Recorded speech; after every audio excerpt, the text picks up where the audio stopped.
Today we're gonna tune out the chorus of critics for a bit. We're gonna break down 4 powerful reasons why filing for Social Security at 62 could be the best decision for your health, your family, and your financial reality.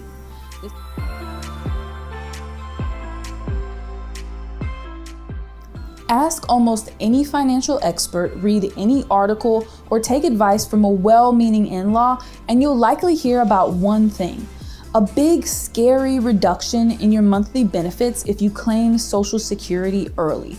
They'll point to a figure, often around 30%, and warn you in no uncertain terms against filing at age 62. And let's be honest, for a lot of people, waiting until retirement age, or even 70, is the right call. From a purely mathematical standpoint, it often leads to more money over your lifetime. But that advice, as common as it is, totally misses the big picture. It treats one of the most personal decisions of your life like a simple math problem, and it's anything but. Your health, your family, your happiness, and what you need right now aren't just numbers on a spreadsheet. They're powerful, legitimate, and frankly, brilliant reasons why claiming your benefits as early as possible isn't just an okay choice, it's the absolute smartest move you can make.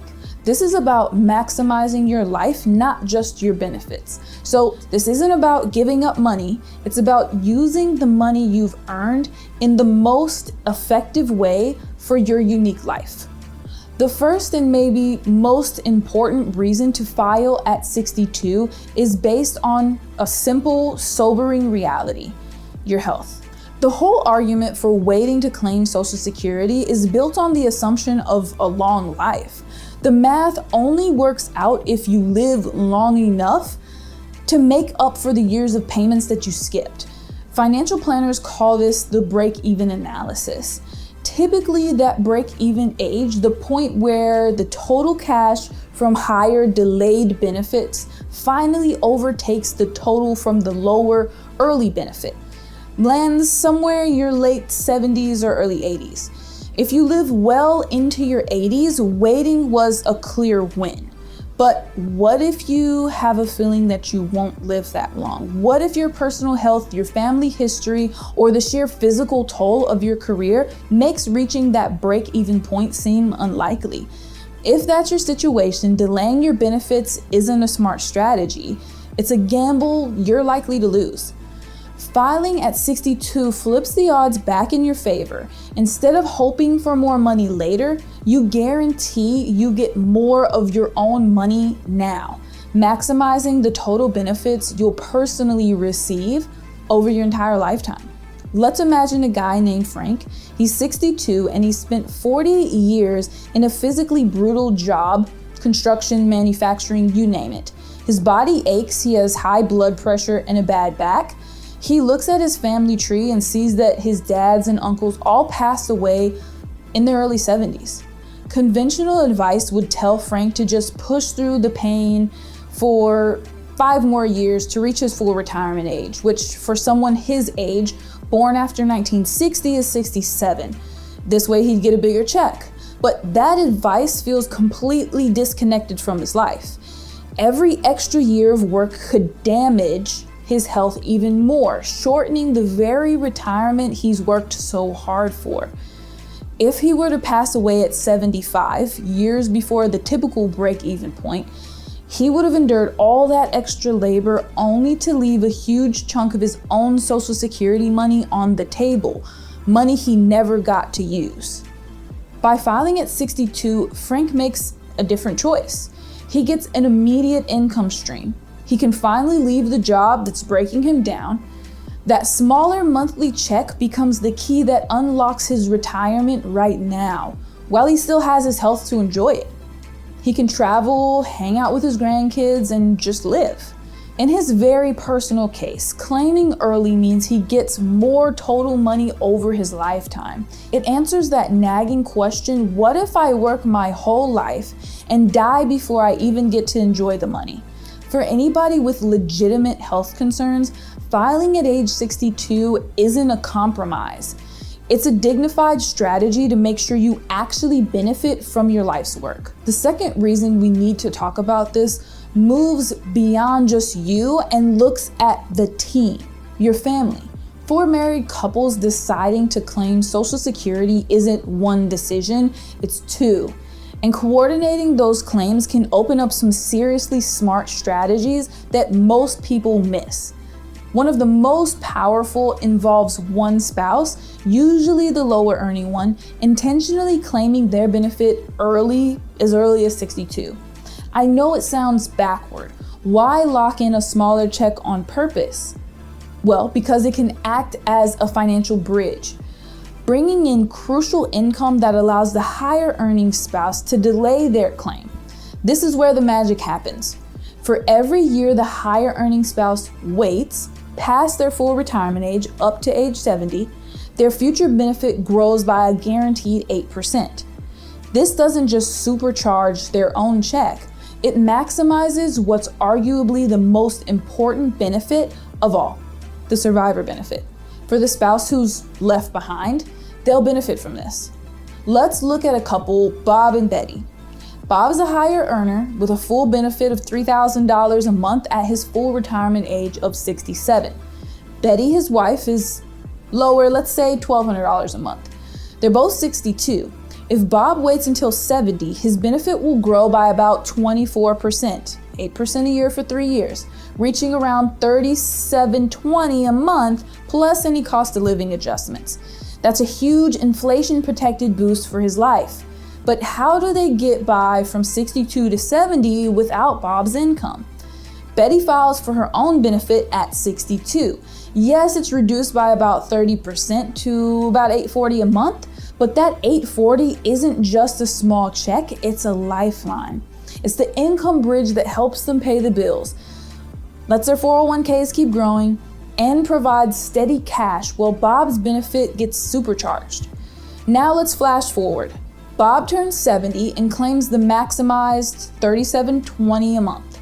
Their household income from Social Security jumps, but the most critical part of this plan protects Betty.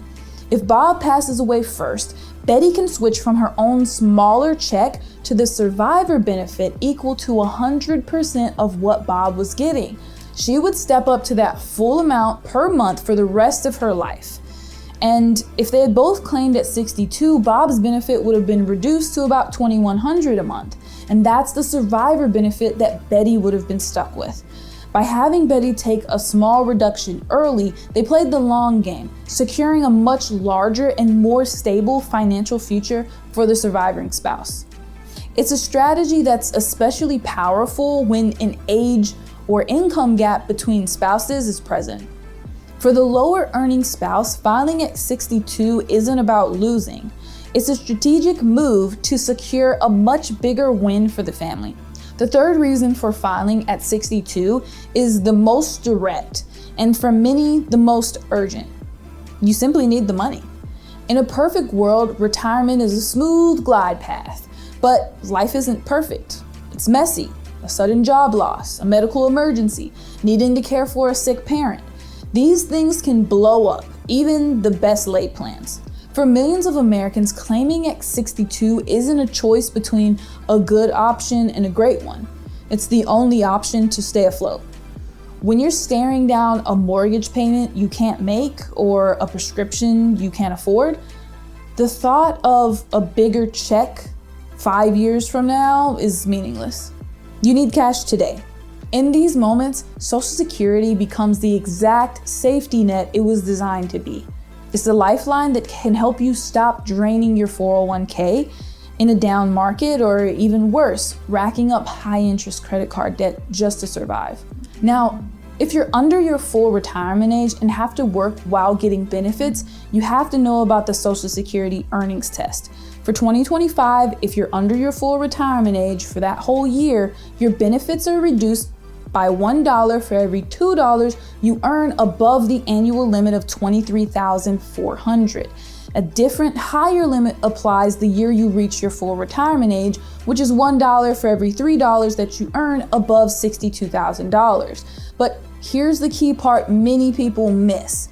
When you reach your full retirement age, the Social Security Administration recalculates your benefit and gives you credit for the months your benefit was withheld. This is going to increase your monthly check from that point forward. This makes claiming at 62 a workable strategy even for somebody who gets laid off at 61 and can only find part-time work. That Social Security check can supplement the lower income and create a financial floor, allowing you to meet your obligations without making panicked decisions. There's zero shame in this. Life happens. Using your Social Security as the resource you earned when you're in your most vulnerable isn't poor planning. It's pragmatic, it's necessary, and it's exactly what it's there for. The fourth reason flips the script from financial necessity to financial freedom. It's about consciously choosing to fund a better quality of life during your go-go years. Your go-go years, that amazing window of time, usually in your 60s and early 70s, when you have the health and the energy to finally do all the things you dreamed of. The conventional wisdom to delay until 70 for the biggest check ignores the simple truth.